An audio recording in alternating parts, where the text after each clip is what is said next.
ஞானானந்தமயம் தேவம் நிர்மலஸ்படிகாகிருதிம் ஆதாரம் சர்வ வித்யானாம் ஹயக்ரீவம் பாஸ்மகே. நேயர்கள் அனைவருக்கும் அஸ்ட்ரோ கேஎஸ் ஐயங்காரின் பணிவான நமஸ்காரங்கள். குரு பெயர்ச்சி 11/5/2025 முதல் 26/5/2026 வரலாம். குரு பகவான் ரிஷபராசியில் மிருகசீரிஷம் 2ஆம் பாதத்திலிருந்து மிருகசீரிஷம் 3ஆம் பாதத்திற்கு 11/5/2026 அன்னைக்கு ஞாயிற்றுக்கிழமை சித்த யோகம் கொண்ட நாளில் சுவாதி நட்சத்திரம் இருக்கக்கூடிய சந்திரன் சுவாதி நட்சத்திரத்தில் இருக்கிற அன்னைக்கு மிருகசீரிஷம் 2லிருந்து மிருகசீரிஷம் 3ஆம் பாதத்திற்கு, அதாவது ரிஷப ராசியிலிருந்து மிதுன ராசிக்கு பெயர்ச்சியாளர். சரி, குரு பகவான் அப்படின்னு சொல்லும் பொழுது பார்த்தாலேயானால் குரு பார்க்க கோடி நன்மை அப்படின்னு சொல்லக்கூடியது. இயற்கை சுவர்களிலே முதன்மை சுவர்னு சொல்லக்கூடியவர் குரு. 100% அவர் இருந்த இடத்தையும் சரி பார்த்த இடத்தையும் சரி எப்பொழுதுமே பலப்படுத்தக்கூடியவர். பொதுவாகவே சில கிரகங்கள் பார்த்தா அந்த இடம் கெட்டு போகும்னு சொல்லுவார். ஆனால் இவர் பார்த்தா அந்த கிரகங்கள் சுபப்படும். அதனால் அதீத சுபர்னு சொல்லக்கூடியவர். அதனால் பார்த்தாலேயானால் குரு பார்க்க கோடி நன்மை அப்படின்னு சொல்லக்கூடியது. குரு அப்படின்னு சொல்லக்கூடியவரை பொன்னன் அப்படின்னு சொல்லுவாள். அதை தவிர ப்ரஹஸ்பதி அப்படின்னு சொல்லுவாள். அதனால் குரு அப்படின்னு சொல்லும் பொழுது எல்லாவற்றையும் அவருடைய அருளால் மட்டுமே எல்லா விஷயங்களும் போகக்கூடியது. குருவுக்கும் புதனுக்கும் பெரிய வித்தியாசம் என்னன்னா, புதன் அறிவு காரகன், அறிவு சம்பந்தப்பட்ட கணிதம் சம்பந்தப்பட்ட விஷயங்களை பண்ணக்கூடிய விஷயங்கள் புதன் மூலியமாக வரும்.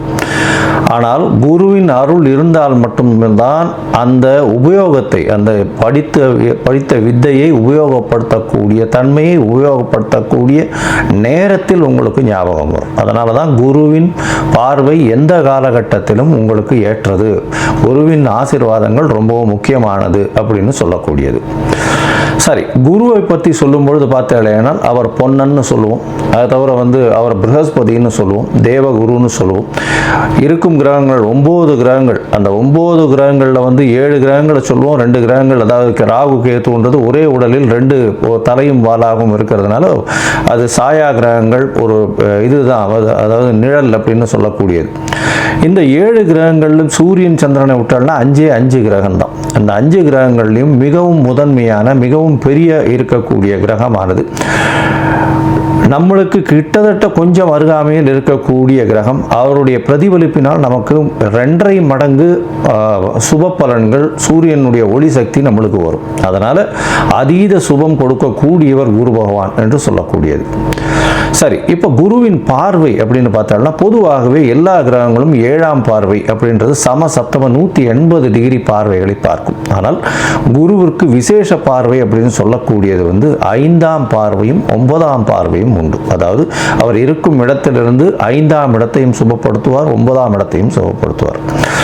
மேலும் பார்த்தேனால் இந்த குரு பகவானுக்கு காலபுருஷ தத்துவத்தில் 9வது ராசியும் 12வது ராசியும் கொடுக்கப்பட்டிருக்கு. இதில் என்ன விசேஷம் அப்படின்னா, பாக்யஸ்தானத்தின் அதிபதினு சொல்லக்கூடியவர் குரு. அதாவது உங்களுக்கு ஒரு நல்ல விஷயம், எந்த ஒரு விஷயத்திலும் தடங்கள் இல்லாமல் பாக்கியங்கள் கிட்டணும் அப்படின்னா, செல்வங்களாக இருக்கட்டும், படிப்பனாக இருக்கட்டும், எந்த ஒரு விஷயம், நல்ல மனைவி இல்லாள், அது தவிர நல்ல இல்லம், அது தவிர குழந்தை பிராப்தி, எல்லா விஷயத்துக்குமே பாக்கியம் கிடைச்சிருக்குன்னு சொல்லணும்னாலே அதுக்கு குரு உங்களுடைய ஜாதகத்தில் நல்ல வலுப்பெற்று லக்னத்திற்கு இருக்கணும்.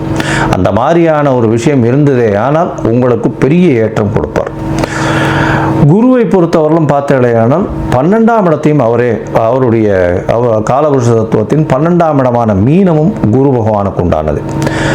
எப்பொழுதுமே 12ஆம் இடம்னு விரயஸ்தானத்தை சொல்லுவோம். அதை தவிர தூக்கஸ்தானத்தை சொல்லுவோம். இதெல்லாம் குருவினுடைய நல்ல இது பார்வையோ இருந்தாரே ஆனால் உங்களுக்கு சுப செலவுகள் வரும், நல்ல தூக்கம் வரும், உடலாக நல்லபடியாக இருக்கக்கூடிய காலகட்டமாக இருக்கும். இதெல்லாம் குருவினுடைய பார்வையோ குரு இருந்தாலோ வரக்கூடியது.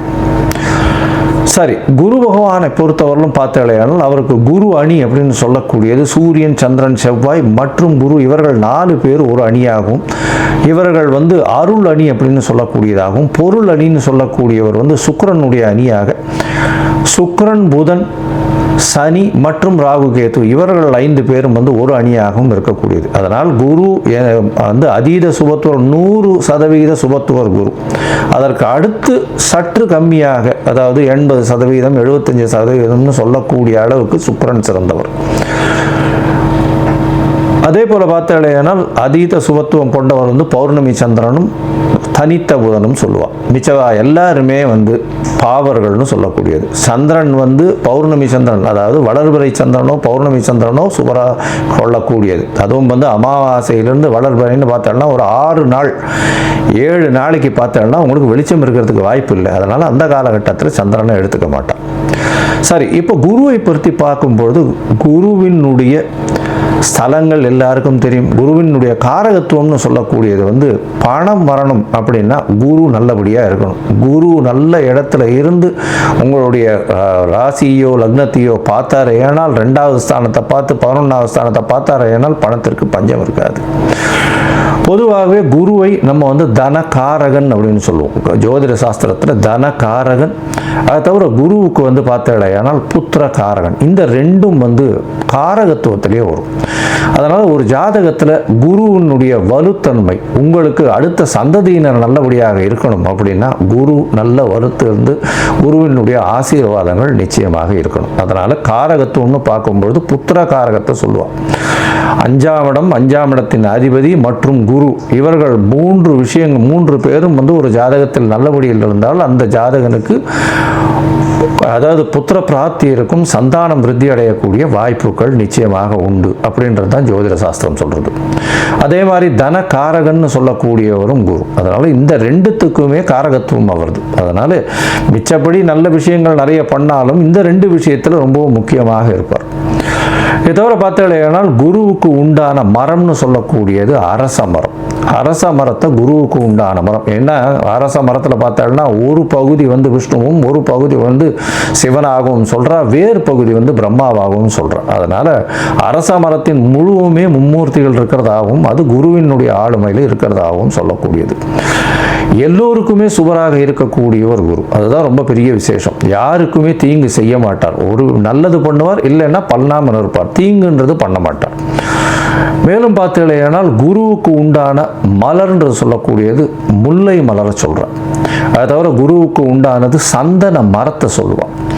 இதை தவிர பார்த்தீங்களேனால் இந்த சந்தன மரம் தானம் கொடுக்குறது, அதாவது கொண்ட கடலை, மஞ்சள் நிறம், இந்த மாதிரியான விஷயங்கள் குருவுக்கு சொல்கிறான். இது எதுக்கு சொல்கிறேன் அப்படின்னா, ஒருவருக்கு குரு அந்த அளவுக்கு சரியில்லை, இந்த குரு பெயர்ச்சி கொஞ்சம் பிரச்சனைகள் இருக்குது, அதனால் அவளுக்கு வந்து பிரச்சனைகள் வந்து அதிகமாக போகக்கூடிய வாய்ப்பு இருக்குது. அதாவது தனம் வருமானத்திலும் சரி, அதை தவிர வந்து அவளுக்கு உண்டான புத்திர பாக்கியங்களும் சரி, இல்லை புத்திரர்களால் பிரச்சனைகளாக இருந்தாலும் சரி, இல்லை கடன் ஏறக்கூடிய வாய்ப்புகளாக இருந்தாலும் சரி, கடல் கழுத்தை நெருக்கக்கூடிய வாய்ப்புகளாலும் சரி, இந்த மாதிரியான எளிய பரிகாரங்களை செய்கிறது ரொம்பவும் நல்லது. அதாவது என்ன அப்படின்னா, முதல்ல வந்து குரு காயத்ரின்னு சொல்லக்கூடிய ஓம் ரிஷபத்வஜாய வித்மகே கிருணிஹஸ்தாய தீமகி தன்னோ குரு பிரச்சோதயாத்து அப்படின்ற இந்த குரு காயத்ரி மந்திரத்தை ஒரு நாளைக்கு 3 தரமாவது இந்த குரு அடுத்த பெயர்ச்சி ஆறவர்களும் சொல்கிறது ரொம்பவும் நல்லது.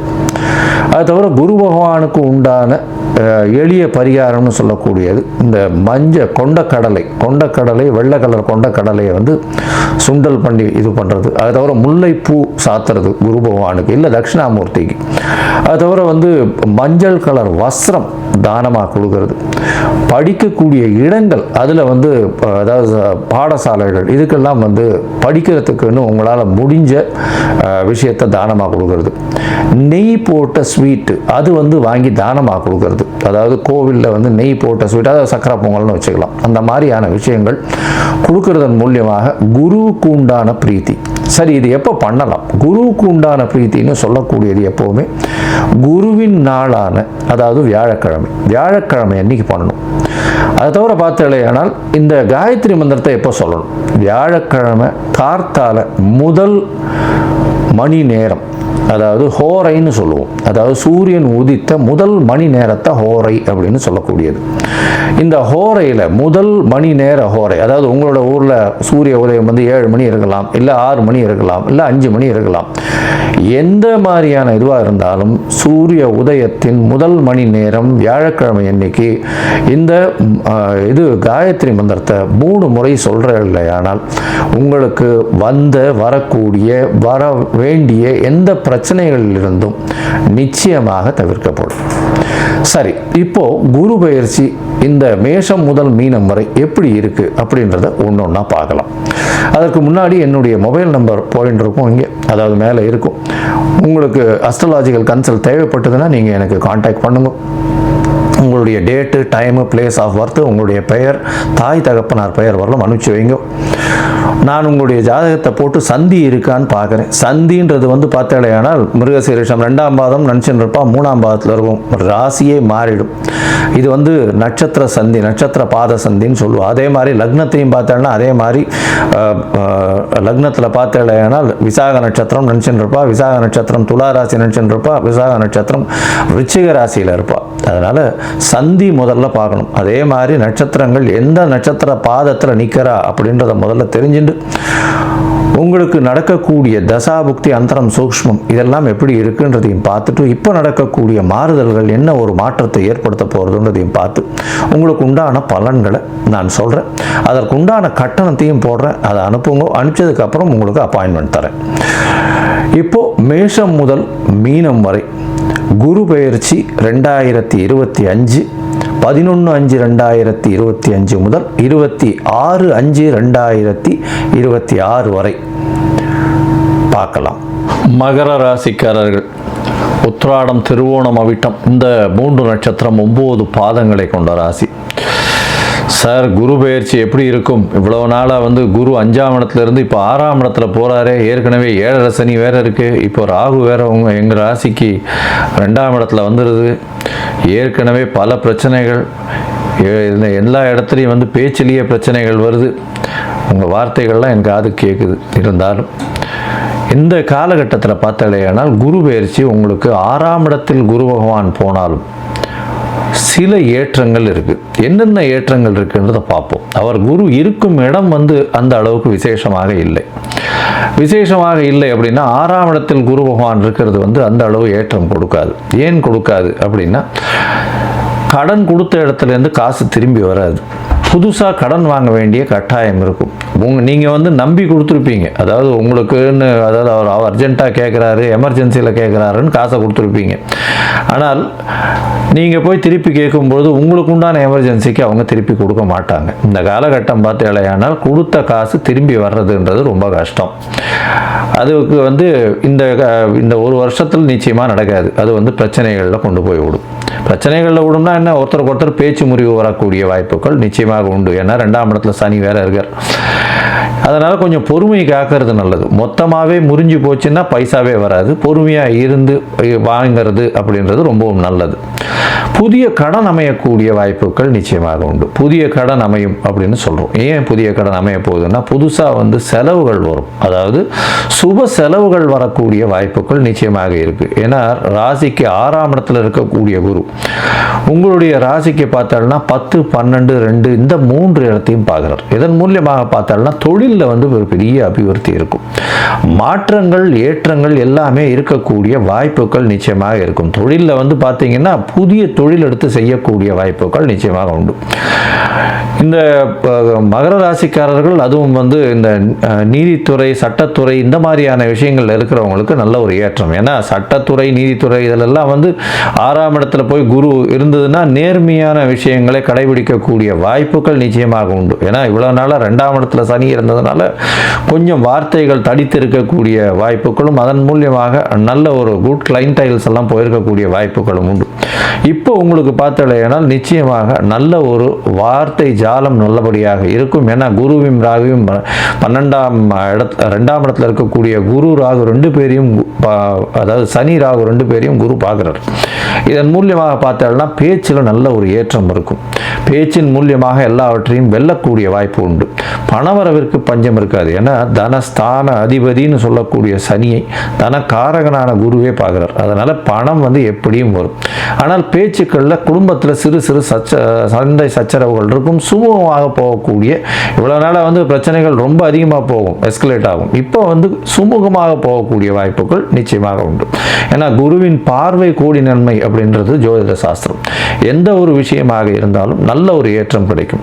இதை தவிர பார்த்தேனால் பணவரவிற்கு பஞ்சமில்லை. படிக்கக்கூடிய மாணவர்களுக்கு நல்ல ஒரு ஏற்றம் இருக்கக்கூடிய காலகட்டமாக இருக்கும். தொழில் செய்பவர்களுக்கு, தொழில் முனைவோருக்கு பெரிய ஏற்றம் கிடைக்கும். அதோட உங்களுடைய ராசிக்கு 12ஆம் இடத்தை குரு பார்க்கறதுனால க்ஷேத்ராடனம் போயிட்டு வரக்கூடிய வாய்ப்புகள், அதாவது இந்த ஆன்மீக சுற்றுலா, கோவில்களுக்கு போகிறது, கோவில்களுக்காக செலவு பண்ணுறது, இந்த மாதிரியான விஷயங்கள் நிச்சயமாக நடக்கும்.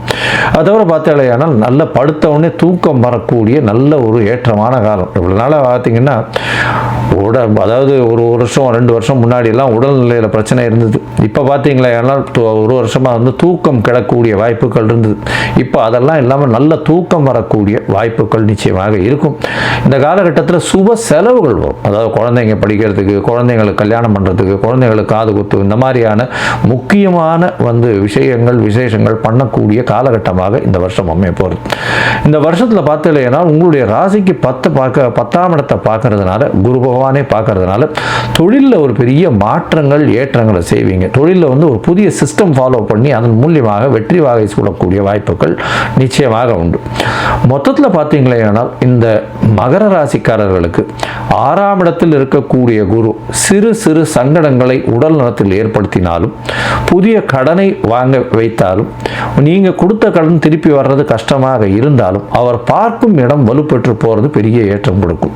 தொழிலில் பெரிய ஏற்றம் கொடுக்கக்கூடிய காலகட்டம். தொழிலில் வந்து பார்த்தீங்களேனால் சொந்த தொழில் செய்பவர்களுக்கு நல்ல ஒரு ஏற்றம் கிடைக்கும். உங்களுடைய ஜீவனம் கர்மம் நல்லாவே இருக்கக்கூடிய காலகட்டம். குருவின் பார்வை இருக்கிறதுனால பெரிய ஏற்றத்தை கொடுக்கக்கூடிய காலகட்டமாக அமைகிறது.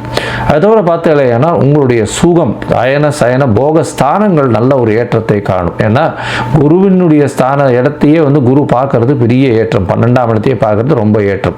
வெளிநாடு போயிட்டு வரணும்னு நினைக்கிறவர்களுக்கு இந்த காலகட்டத்தில் வேலை நிமித்தமாக வெளிநாடு போகக்கூடிய வாய்ப்பு உண்டு. அதுவும் வந்து ஐடி செக்டாரில் இருக்கிறவங்க, electrical electronic engineer, communication engineers, இவங்களுக்கெல்லாம் வந்து திடீர் மாற்றங்கள், மெக்கானிக்கல் இன்ஜினியர்ஸ் திடீர் மாற்றங்கள் ஏற்றங்கள், வெளிநாடு போய் ஐடியில் இருக்கிறவர்களுக்கு ஆன்சைட் ப்ராஜெக்ட்ஸ் பண்ணக்கூடிய வாய்ப்புகள் இந்த காலகட்டத்தில் நிச்சயமாக வரும்.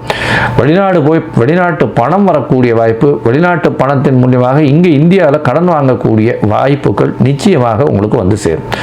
அதோட பார்த்தாலேனா சுப செலவுகள் வீட்டில் நடக்கும். சுப செலவுகள் அப்படின்னு சொல்லும்போது புதுசாக வீடு வாங்குறது, வீட்டில் இருக்கக்கூடிய குழந்தைகளுக்கு வந்து கல்யாணம் பண்ணி வைக்கிறது, இல்லைன்னா வீட்டில் இருக்கக்கூடிய குழந்தைகள் மேல் படிப்பு போகிறது, இந்த மாதிரியான சுப செலவுகள், அதுக்காக வேண்டி கொஞ்சம் செலவுகள் பண்ண வேண்டிய கட்டாயத்தில் இருப்பீங்க. அது தவிர வந்து பார்த்தீங்கன்னா இந்த வருஷத்தில் உங்களுடைய ராசிக்கு 2ஆம் இடத்தை குரு பார்க்கறதுனால பண வரவிற்கு பஞ்சம் எப்பொழுதும் இருக்காது. பணம் எப்பொழுதுமே வந்து கொண்டே இருக்கும். உங்களுடைய ராசிக்கு 2ஆம் இடத்துல சனியும் ஆட்சி பெற்று போயிருக்கார், அதோட ராகுவும் இருக்கார். எந்த இடத்துலேருந்து வருதுன்றதே தெரியாமல் எண்ணெய் கொட்டும் பொழுது ஒரு பிசுறு இல்லாமல் அப்படியே டியூப் மாதிரியே தெரியும் பார்க்குறதுக்கு.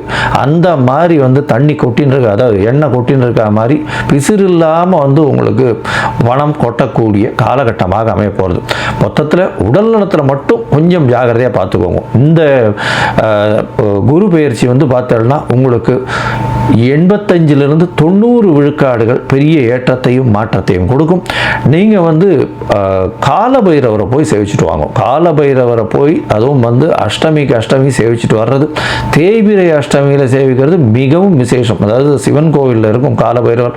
அவரையும் குரு பெயர்ச்சிக்கு சொல்கிறோம்னா சனி பகவானுக்கே குருவாக திகழ்கிறவர் அப்படின்றதுனால காலபைரவரை போய் வணங்கி விட்டு வர்றது, அஷ்டமிக்கு அஷ்டமி பண்ணுறது, தேய்பிரை அஷ்டமியில் அவருக்கு ஒரு தேங்காயை உடைச்சி அது உள்ள நல்லெண்ணெய் போட்டு திரி விளக்கு போடுங்க. பஞ்சு விளக்கு போடாதீங்க, திரி விளக்கு போட்டு அதை ஏற்றுங்க. நல்ல ஒரு ஏற்றம் கிடைக்கக்கூடிய காலகட்டமாக, எந்த ஒரு விஷயத்திலும் வெற்றி வாய்ப்பு வரக்கூடிய காலகட்டமாக அமைய போகிறது.